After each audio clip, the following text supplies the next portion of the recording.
बुवांनी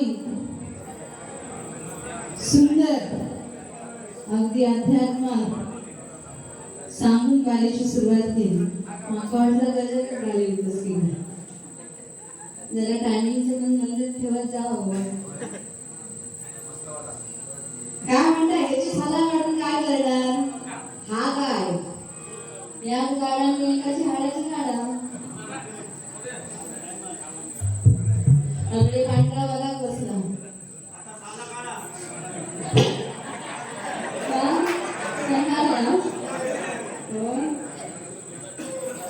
मी म्हटलं मोहित झाला की का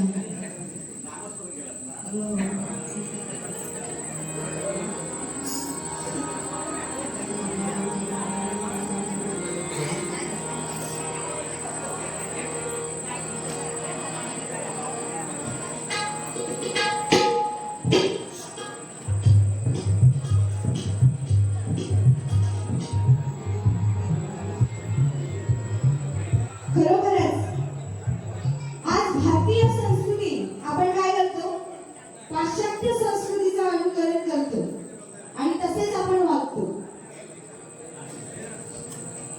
आपली संस्कृती म्हणजे काय? नऊवारी साडी, कपाळावर मोठं कुंकू, हातात चुडा नाही, आता झगडा गेला. आता फाटक्यात दिवा दिलेला चांगल्याच नाही. कारण साधी जीन्स जर आपण घ्यायला गेलो तरी 500-600 रुपयाला मिळून जाते.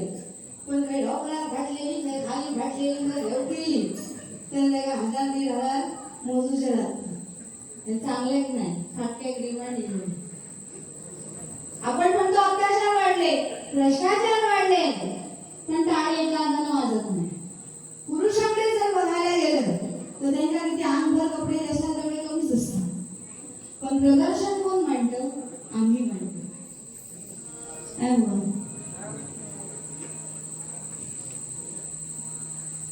आयन घातल्या जीन्स बाजारात जाऊन काढून ठेवल्या की तेल भरून सगळे कॉलेजात घेतलं खर्च असतं कपड्यांचं.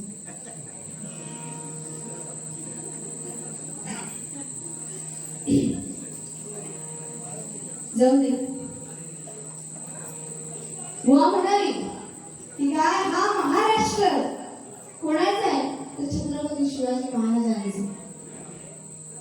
बरोबर आहे. फेब्रुवारी महिना म्हटला की विविध डेज आपण साजरे करतो नाही का? Chocolate day, propose day, rose day, Valentine day, kiss day, hug day. Hug day म्हणजे बाहेर जायचं नाही, आलिंगन दिवस. हे सगळे विकावे हे आमच्याकडे नाही.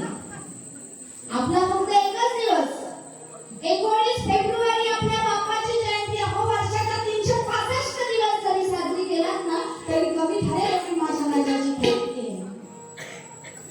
आमका भिकाचं नाही. वाढदिवस साजरे करतो, केक मेणबत्त्या पेटवायच्या आणि मग त्या बुंगर मारून भिजवायच्या.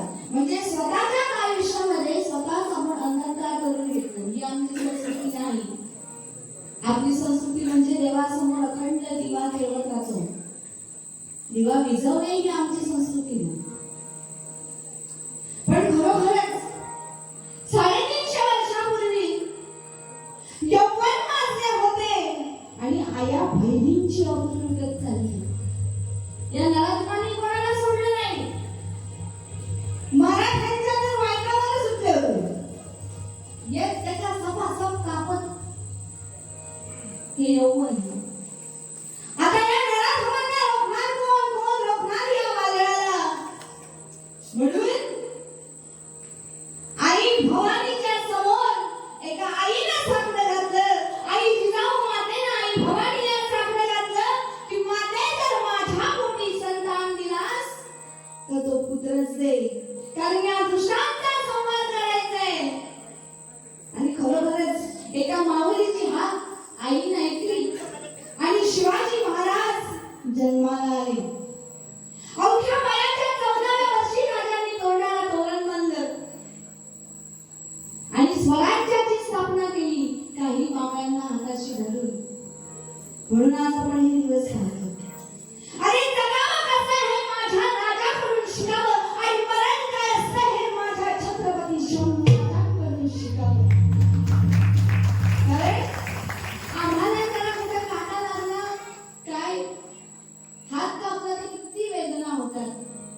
पण ज्यावेळी शंभूराजे कैद झाले त्यावेळी त्यांच्या देहाचे किती हाल हाल करण्यात आले. पहिल्याच दिवशी राजांचे डोळे काढण्यात आले, त्यांची जीभ छाटण्यात आली, त्या देहावर वार करून करून त्यात मीठ भरण्यात आलं, तरी सुद्धा ही गर्दन त्या औरंग्यासमोर कधीच झुकली नाही. अहो याला म्हणतात राजेशाही. वाघाच्या कपड्यात हात घालून कोणी तो दात ही जात मराठ्याची, असा तो शिवबा छावा छत्रपती शंभूराजे.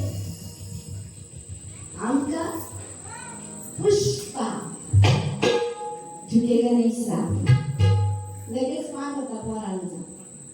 पण तो पुष्पा दाखवण्यापेक्षा मुलांना थिएटर मध्ये नेऊन छावा दाखवा, त्यांच्यावर संस्कार आपोआप करत जातील. खायची गोष्ट नाही एवढी. दोन राजे आपले होऊन गेले आणि त्यांना छावा नाव दिले, सिंहाचा छावा. डगमगणारे नव्हते, त्यांना सुद्धा पळवाट काढायला सोपं होतं. कोणाला? शंभूराजांना. पण ते कुत्र्यांना घाबरले नाही, सामोरे गेले. म्हणून मला म्हणावं असं वाटतं, 1.3 किलोची तलवार मागवतो त्याचं नाव मी अस्वाजी, 10,000 बरोबर खिंडाला लावतो त्याचं नाव बाजी, हात तुटला तरी लढत राहतो त्याचं नाव तानाजी, 8 तासामध्ये दिल्लीहून पुण्याला घोडा आणतो त्याचं नाव संताजी, 1.5 तासामध्ये दुश्मनाच्या कबुला करतो त्याचं नाव धनाजी, वाघाला फाडतो त्याचं नाव संभाजी, आणि असा यांना मिळून स्वराज्य करतो त्याचं नाव शिवाजी, त्याचं नाव शिवाजी, त्याचं नाव शिवाजी. असे माझे राजे होते. मगाशी बैलगाडा शर्यत म्हणजे चाहते बक्षीस नव्हतं. आणि तिची प्रसिद्ध कोण? गौतमीची आला आणि तिच्यावर किती फिरा. ती फेमस झाली बैलगाड्यावरूनच. आता जिथे हरिनाम आहे, कीर्तन आहे, नामस्मरण आहे, तिथे आम्हाला झोपा येतं. जोगाच्या राहिल्याने की जाऊन झोपते. पण तेच जर इथे वेगळा काहीतरी कार्यक्रम असता, ऑर्केस्ट्रा म्हणा, तमाशा म्हणा, तर बाई कशी कांगडा उडवता ह्याच्यापेक्षा मोठी झाली असते आणि डोळे भांडून भांडून वगैरे गेले. पण जिथे चांगलं आहे तिथे कोण थांबणार नाही, कारण कलियुगच आहे. कारण होय सत्यात खातोइलेलं आणि खोट्यात स्वीकारलं जातं, अशी परिस्थिती आहे. तर राजांसाठी एक छोटस गीत सादर करते. मग वाकडे वळतो. काय कसा मला बोललाच नाही, त्याच्यामुळे मी उगाच माझ्या वाकड्यात शिरत नाही. आणि जर पण वाकड्यात गेला तर वाकड्यामुळे कसा न्याव काढतो तर मला बरोबर बसला.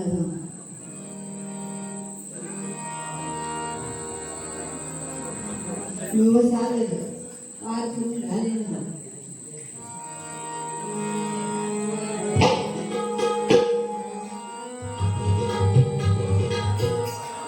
आणि खरं सांगायचं म्हणजे राजांच्या काळात जेव्हा राजे 14 वर्षाचे होते तेव्हा त्यांच्या गावामध्ये तमाशाचा बळ आला. राजे 14 वर्षाचे असताना त्यांच्या गावात तमाशाचा बळ आला आणि सगळे धावून लागले तमाशा म्हणून. तर महाराजांना प्रश्न पडला की एवढा हाय तरी काय या तमाशात की हे सगळे सुसाट धावत चालले. म्हणून राजांची पावलं त्या दिशेने वळणार. एवढ्यात आई मासाहेब काय म्हणतात की राजे थांबा, तुम्हाला बाया नाचवणारा नाही तर बाया वाचवणारा राजा व्हायचंय हे लक्षात ठेवा. आपले शिवाजी महाराज घडले म्हणून त्यांच्यासाठी एक गाणं.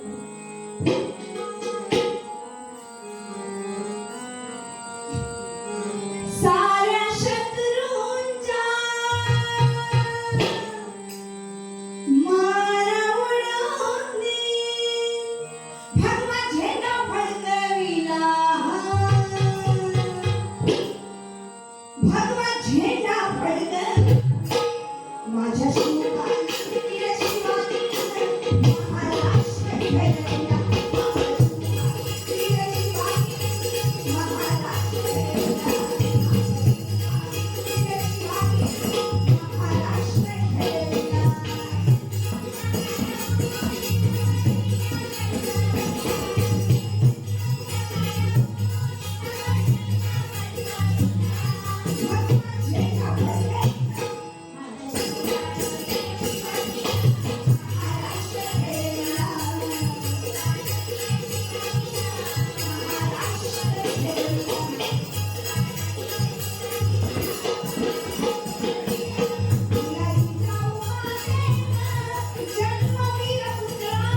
आयरे यांकडून या गाण्यासाठी 200 रुपयाचं पारितोषिक आलेलं आहे.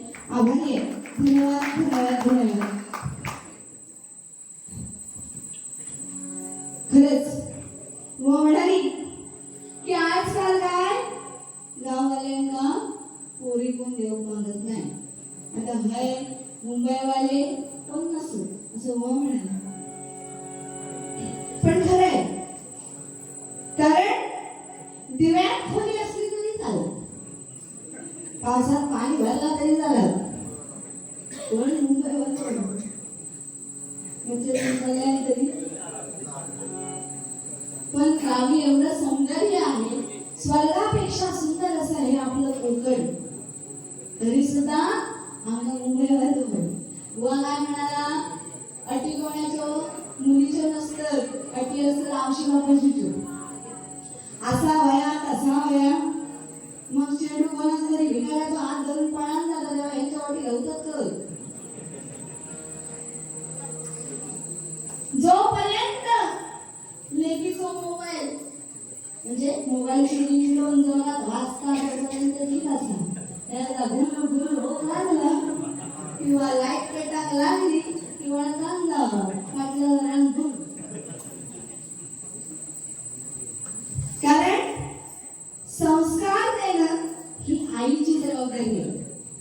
वडील सकाळी उठतले डबो घेतले कामात जातले, कारण आयुष्याची शिजोरी कोण करतं? वडीलच. आणि मुलांना संस्कार घडवण्याची जबाबदारी ही आईवर असते. औषध जर उदास बघण्याला फिरत असेल तर ती पोरांवर संस्कार काय करते? मोबाईल नाही का, मोबाईलचे युग. त्रिशिका वैभव आयरे यांकडून ढोलकी वादक अभिनाईक धुरे यांच्यासाठी 200 रुपयाचं बहुमूल्य असं पारितोषिक आलेलं आहे. आभारी आहे. धन्यवाद. त्रिशिका वैभव आयरे यांच्याकडून बहुमूल्य असं 500 रुपयाचं पारितोषिक आलेलं आहे. आभारी. धन्यवाद धन्यवाद धन्यवाद. अशोक वासुदेव आयरे यांच्याकडून ढोलकी वादक अभिनाईक धुरे यांच्यासाठी 200 रुपयाचं बहुमूल्य असं पारितोषिक आलेलं आहे. आभारी. धन्यवाद.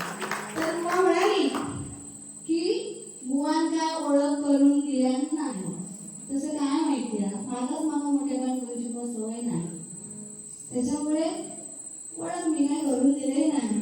आणि अगोदर माहिती असं ते बॅनर वगैरे एवढे लावलेले आहेत बाहेर, त्याच्यामुळे माझं नाव अमुक अमुक त्याचा ह्या सांगत जवळ नाही. कारण उगाच पापड पसारी करूची माका सवय नाही. माझा जेवढ्या तेवढा असतात संगीत आणि रंगीत. उगाच 1, 1.5, 2 तास मी काढीत नाही. लांबडला गेला की बुवा काढचा भात ना बुवा घर त्यांच्या घर.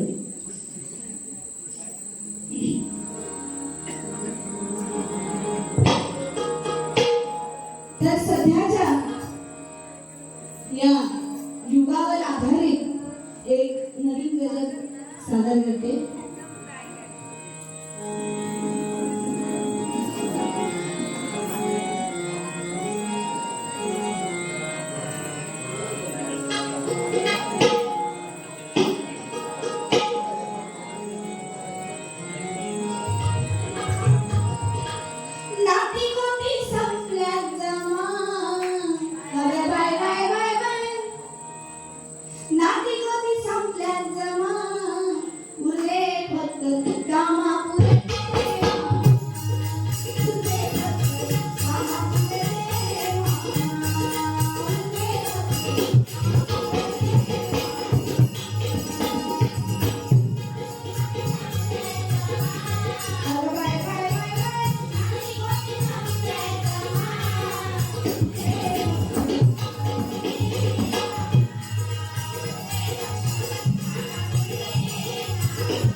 फेसबुकवर.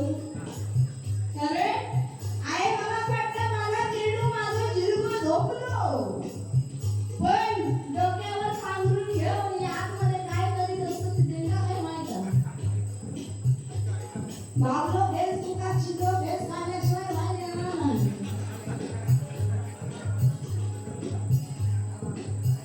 असं झालं मोबाईलवरून सांगते. आताची पोर म्हणजे प्रत्यक्षात बोलणं वेगळं आणि तो फोटो बघून प्रेम करतो. फेसबुकवर व्हॉट्सअपवर तो लुडो हा आंधळो हा पांगळो हा या कोण नसता फोटो वाल्याची बोललो चाललो. मग जाऊन समाज शांत झालाय नियम. आणि नंतर मग आई वडील पण नसतात आधारासाठी. नशा असतात एक वेगळीच. तेव्हा मोबाईल नव्हते पण सगळं सुरळीत होतं. काय माहित नव्हतं. आताच्या शेंबूड नाडूक येत नाही तर पर्याय विचारला तरी सगळा सांगेल. कशा पायी मोबाईल. असं झालं प्रियसीला मेसेज करतोय रात्री. काय प्रिये हसत असशील तर हसू पाठव, रडत असशील तर अश्रू पाठव, झोपत असशील तर सपान पाठव. त्या वार कंटाळा आता पर्याय कामाचा होता. त्या नुकताच जेवण बाथरूम मध्ये वाटी घासत होता. त्या म्हणतो अरे बाबा मी हाय कंटाळलोय, सपान नाही आणि काय नाही, भांडी घासते तू बघा आता खरकटा पाठवून. असं हे मोबाईलचे युग आहे. म्हणजे बघा आजकालच्या या प्रेम प्रकरणामध्ये जे खरोखर प्रेम करतात ते जीवानीशी जातात. खरोखर प्रेम करतात ते जीवानीशी जातात. म्हणजे कोण गळफास लावता, कोण काही उडी मारता, कोण काही विष पिता. अरे कोणासाठी 4 दिवस जी तुमच्या आयुष्यात आली त्या पोरीसाठी तिला काय फरक पडणार आहे? काही पडणार नाही.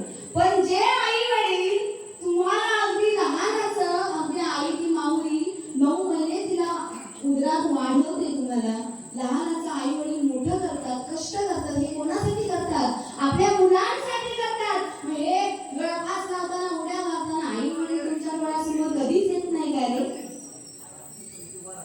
आई वडील यांची मूर्ती तुमच्या डोळ्यासमोर कधीच येत नाही. ज्या आई बाबाचा एकुलता एक मुलगा आहे किंवा एकुलती एक मुलगी आहे त्यांनी त्यांच्या माघारी काय करायचं?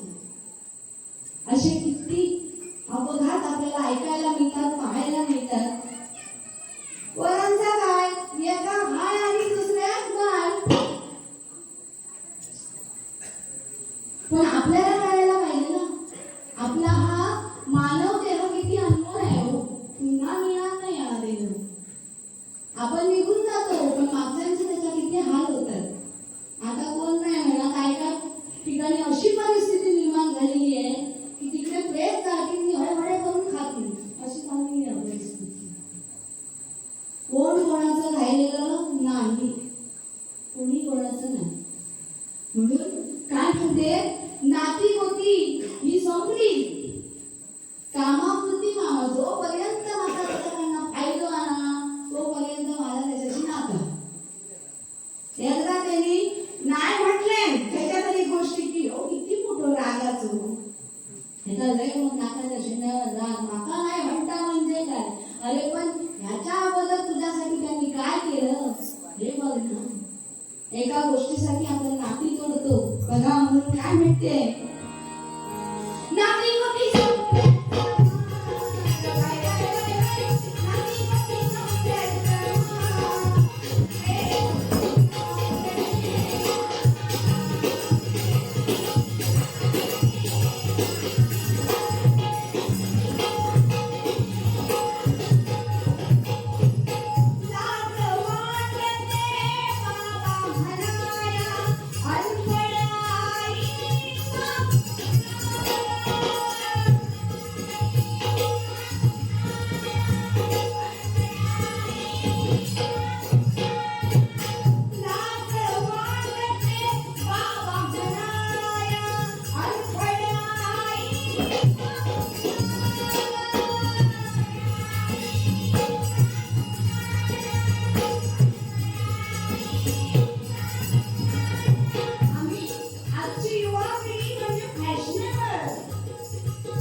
कारण तो मोठो ना फॅशनेबल त्याचं राहणीमान स्टँडर्ड लेवलचा तो आहे बाबा, गाड्याने आहे बाबा, ओळख कशी करून देतील आजची मुलं? नाही देणार.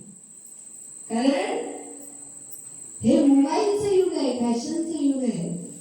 आई वडिलांचा या मुलांना विसर पडलाय आणि वृद्धाश्रम वाढत चालले. आपण म्हणतो मोठमोठे श्रीमंत, ज्याच्या घरात दागदागिने आहे, गाडी आहे, बंगला आहे, तो मोठा श्रीमंत असं आपण म्हणतो. आज आई वडील वृद्ध झाले की ते आपल्याला ओझं वाटतात, नकोसे वाटतात. म्हणून वृद्धाश्रमांची संख्या वाढत चालली. बाप हा कणखर असतो, रागीत असतो. मुलांना वाटतं हे नुसतं काय राक्षसच आमच्या पाठी लागले. पण मुलगा पास झाला, मुलगी पास झाली, दुकानात जाऊन गुपचूप पेढ्याचा बॉक्स आणणारा बाप कोणाच्या लक्षात येत नाही. आपल्या मुलासाठी, मुलीच्या शिक्षणासाठी आयुष्यभर पायाचे जोडे झिजवणारा बाप कोणाच्या लक्षात येत नाही. आजच्या मुलांना सांगणार कोण? थकून लागून घरी आलेले आई वडील एक ग्लास त्यांना पाणी सुद्धा कोण उठून देणार नाही, कारण मोबाईल मध्ये आम्ही दंग असतो. मला म्हणून काय सांगते की परमेश्वर प्रत्येकाच्या घरी जाऊ शकत नाही, म्हणून त्याने काय केलं? आईसारखी मांगल्याची मूर्ती प्रत्येकाच्या घराघरामध्ये घडवली. बघा, आणि बाप, ज्या घराचा बाप जिवंत आहे त्या घराकडे वाकड्या नजरेने पाहण्याची कोणाची हिंमत होत नाही. बाप हा घराचा आधार आहे, आधारस्तंभ आहे. त्या दोघांना विसरून चालणार नाही. आणि या दोघांना जो विसरला तो संपला. आम्ही कुत्री घेतो, मांजरं घेतो, किती 50,000 लाखाची, त्याच्यासाठी वेगळी खोली काय, बेड काय, खाना काय, नाही काय, गाडी मिळी, गाडीशान गाडी फिरता पुत्र. आणि आई बाप बोंबालता त्याच्या नावावर. पण एक गोष्ट सांगेन, शेवटी प्राणी तो प्राणी कधीतरी परतून चावतो. कुत्र्याला तुम्ही कितीही जीवाभावाने सांभाळा, तो कधीतरी चावणारच. तर आई वडिलांना कुत्र्यासारखे सांभाळा, तर तुम्हाला आशीर्वाद दिल्याशिवाय राहणार नाही. ते कुत्र्यासारखे चावणार नाही. किती छळ केले तरी ते आशीर्वादच देणार आपल्या मुलांना. म्हणून आईसाठी आणि वडिलांसाठी एक गाणं सादर.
सौंदर्य प्रसाधन आपण त्याला भाळतो. डव साबण, लक्स साबण आणि काय काय असेल टीव्हीवर बघायचं, जाऊन खरेदी करायचा, पैसे त्यांच्या खिशात जातात म्हणजे आमचे त्यांचा घर भरून दार वाजतात, पण आम्हीच त्यांना पैसतो एवढं लक्षात ठेवा. तर असं झालं, डव साबणाची टीव्हीवर ऍड आली आणि बंडो बघित होतो ऍड. ज्या बाजूला डव साबण लावणार ती बाजू एकदम सॉफ्ट आणि दुसरी एकदम करडी खरखरीत त्वचा, आणि ज्या बाजू लावणार ती एकदम मुलायम सॉफ्ट. आता बंड्या वाटला पोरींनी किंवा महिलांनीच कशाने साबण लावायचो, मी सुद्धा लावून बघते. म्हणून बंडो बाबांजवळ गेलो आणि म्हणलं, बाबा डव साबण आणूचा 10 रुपये द्यावा. बाबांनी काय लक्ष देऊ नाही, ते बिचारे बाहेर निघून गेले. पण बंड्यात काय राहू माहित नव्हतं, आणि आताची मुलं ऐकलं पण नाही, वया म्हणजे वयाच. ह्यो गेलो बाबांच्या खिशात हात घातल्यात, 10 रुपये आणले, काढल्या आणि दुकानात गेलो, डव साबण घेतला आणि थेट बाथरूम मध्ये बंड्या नदीचो साबण संपेपर्यंत चोळून घासून फेस काढून तो साबण लावला. बंड्याची बाजू एवढी भारी चमकाग लागली. तो बाथरूम मधून बाहेर गेलो, तेवढ्या तिचे बाबाही गेलो. आता बंड्यात माझ्या खिशातले 10 रुपये चोरले. आज जर मी बंड्याची चूक पाठीशी घातलंय तर उद्या तो 100 हात घाल करतो खिशात. म्हणून बाबांनी बंड्याच्या दुसऱ्या कानाखाली या सांगतर वाजवलं. ती बंड्याची बाजू जास्त चमकाग लागली डव साबणापेक्षा. आणि मित्र तुमचा माहितीच कशा असतात ते. तो बंड्याचा मित्र बाहेर दरवाजाकडे उभो होतो, सगळं ऐकलं. बंडो कधी बाहेर येतात हे वाट बघतो. बंडो बाहेर गेलो, त्यामुळे म्हणते ए बंड्या मित्र म्हणता, अरे ये डव हे यालं. कारण बंड्यानं सुद्धा हात घेतला नव्हतो. बाबांनी मारलेली बाजू जास्त चमकत होती, असं हात घेऊन तो बाहेर येतो. तर यो मित्र म्हणता, अरे बंड्या ये डव हे यालं हे.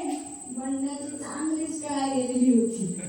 बंडो काय सांगता, अरे बाबा ये डव भी नहीं और लव भी नहीं, ये डव भी नहीं और लव भी नहीं, ये तो बंदा मेरे औशी का घाव है.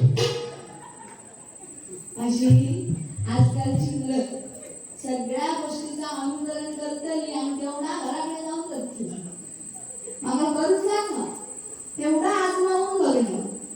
पण आजकाल भाऊ बहिणीचं नातं सुद्धा टिकत नाहीये. कारण वहिनी जोपर्यंत आई वडील आहेत तोपर्यंत लेकीला माहेर आहे. आई वडील गेले की दादा वहिनी कोण विचारणार नाही, मग तिने घरच राहायचं घरात.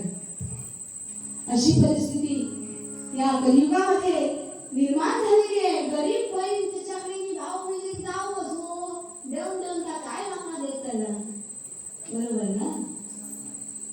भाव आहे माय तो जातो गरीब बहिणीकडे.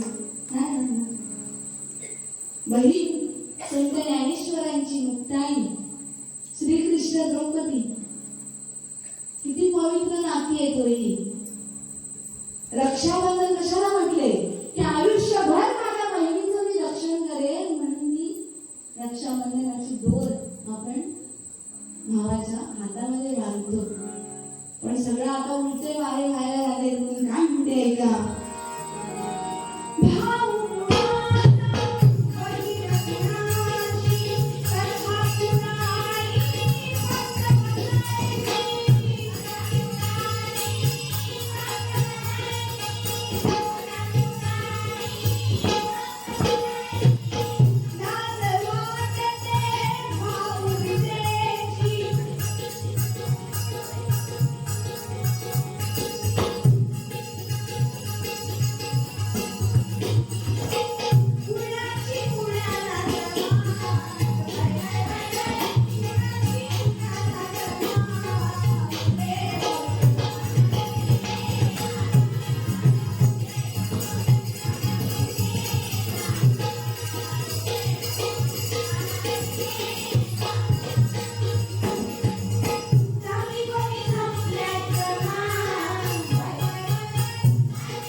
मैत्री असावी, एकमेकाला जीव देणारी मैत्री असावी, साथ निभावणारी.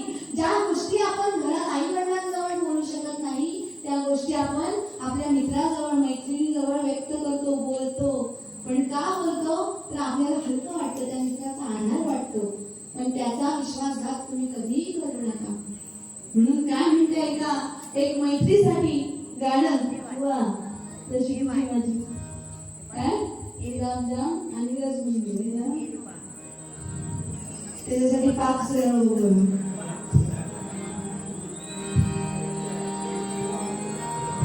मेरी जिंदगी सवारी तुझको गले लगा के बैठा दिया पलक पे. डोलबीचं साऊंड बंद आहे किंवा आवाज कमी झालाय बघा. मेरी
म्हणून काय म्हणते का, सलाम त्या मैत्रीला जे मैत्री जपतात आणि अशीच निखळ मैत्री ठेवा की संकट काळी एकमेकांच्या हाकेला धावून जाते.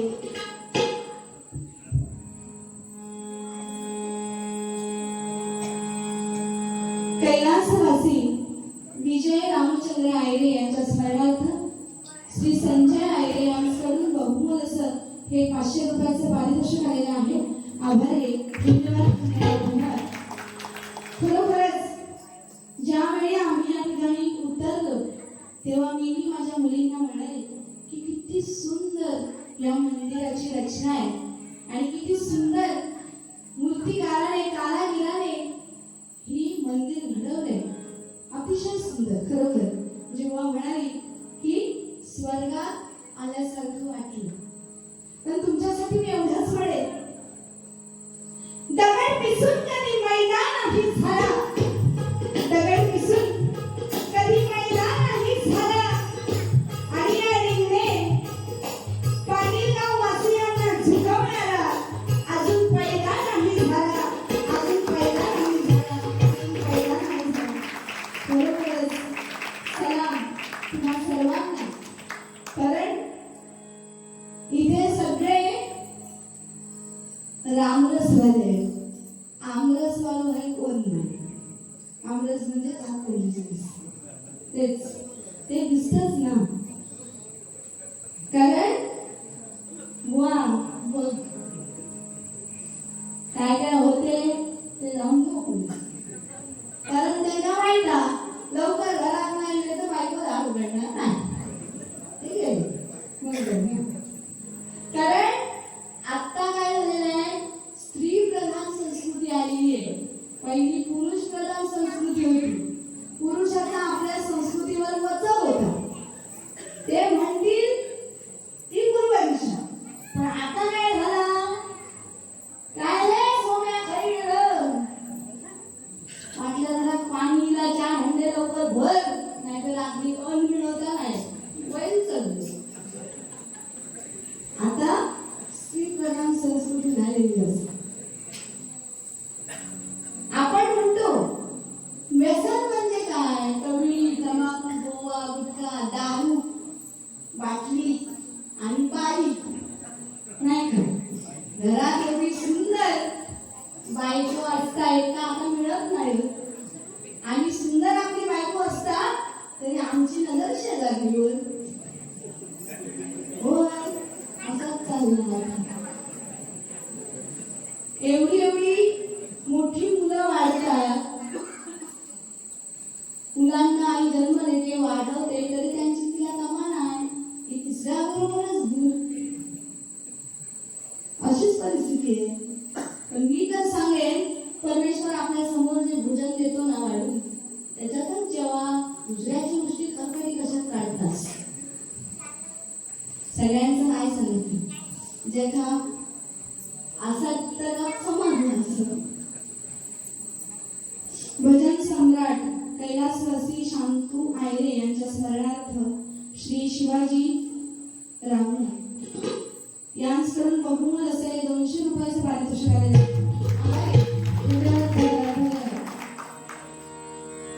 पण आज काय झालंय बघा, मुलं वाईट मानायला लागले आणि आयुष्यभर आपल्यासाठी झिजणाऱ्या आई वडील यांना विसरून आपण आपल्या आयुष्यात अचानकपणे येणाऱ्या मुलीला किंवा मुलाला प्राधान्य देतो. आणि मग काय परिस्थिती येते बघा.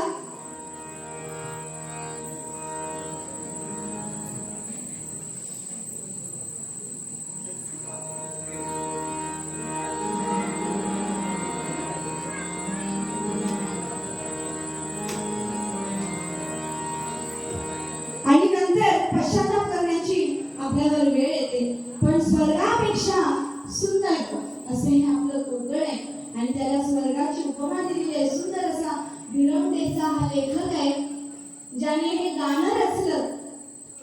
सुंदर असं आपलं कोकण, ज्याला कशाची तमा नाही, कशाची तोड नाही, समुद्र किनारपट्टीने नटलेलं हे आपलं कोकण. म्हणून काय म्हणते का,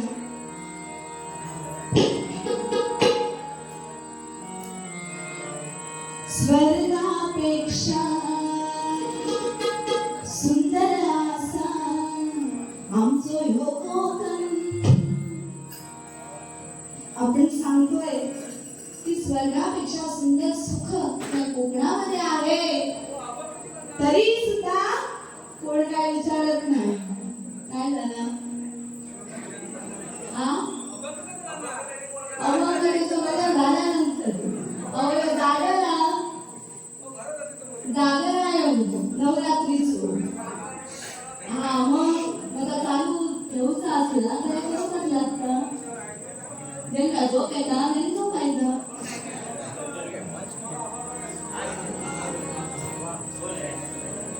स्वर्गापेक्षा सुंदर असा आमचं कोकण.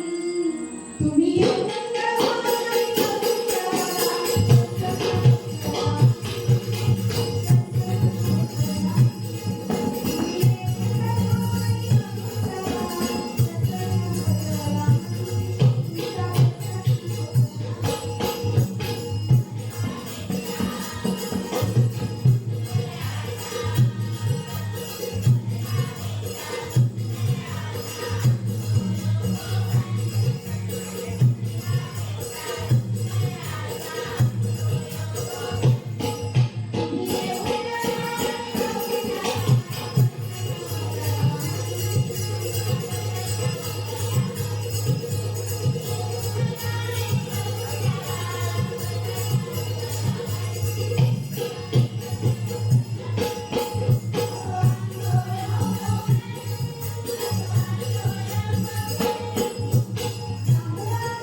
आपला गणपती उत्सव असू द्या, चाकरमानी अगदी आवडीने धावत येतात आणि बॉसला माहिती असतं जर सुट्टी दिली नाही तर देवाला एक नारळ ठेवून मला नाही सो घरी म्हणून तो नादाक लागत नाही कोकण वासियांच्या. सुट्टी देऊन मोकळं होता दाखवा नाही तो करून येईल अशी परिस्थिती आहे बघा.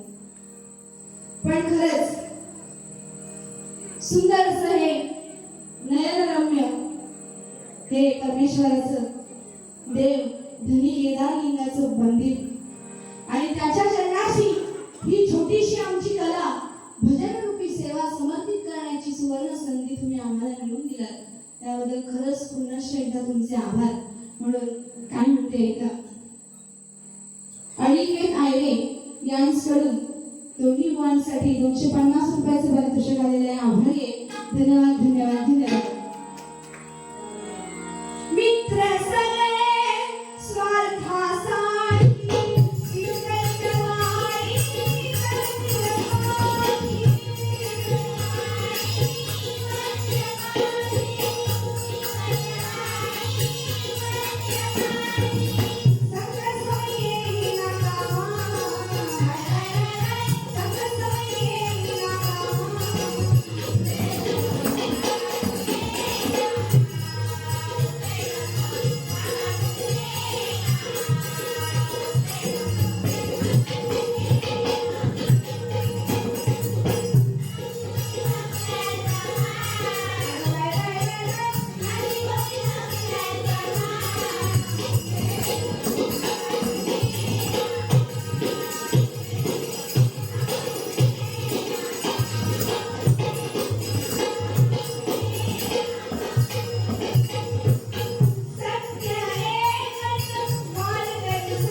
बॅटरी.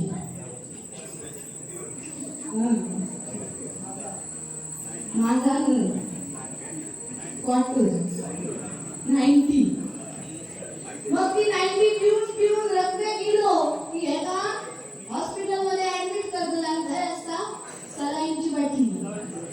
आणि जेव्हा घटका भरता तेव्हा दाखवला असता रॉकेलची बाटली. बाटली काय पाच सोडी नाही. पण हे रामनाम हे शेवटपर्यंत आपल्या सोबत राहणार आहे. चांगलं जगा, कारण हा देह पुन्हा नाही. 84 लक्ष योगी फिरून आपल्याला हा देह मिळतो. त्याचं काहीतरी सार्थक करा. म्हणून काय म्हणते, वार जरी संपलेला आहे रामकृष्ण हरी मुखी उच्चारा. म्हणून काय म्हणते बघा, सत्य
आणि खरोखरच आई भवानी, आई तुळजा भवानी, आई दुर्गा माता या पृथ्वीवरती अवतरली.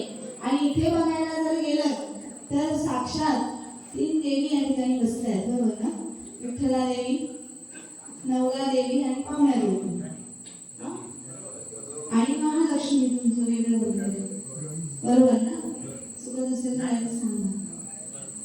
तर आईसाठी एक गोंधळ सादर करते आणि सांगा.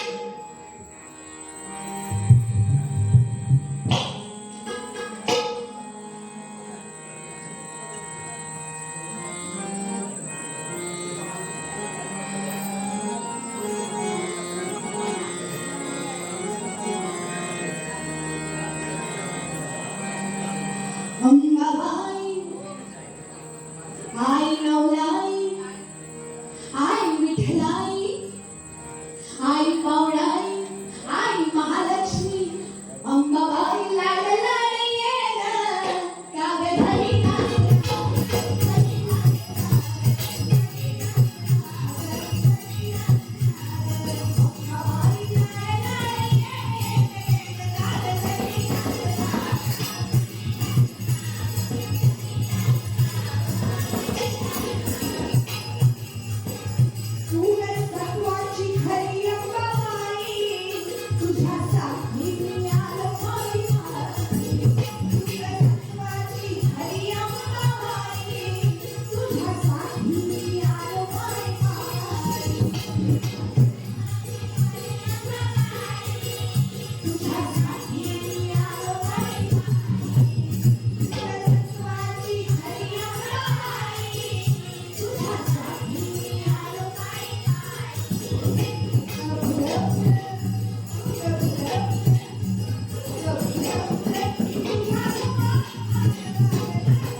लख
दिलास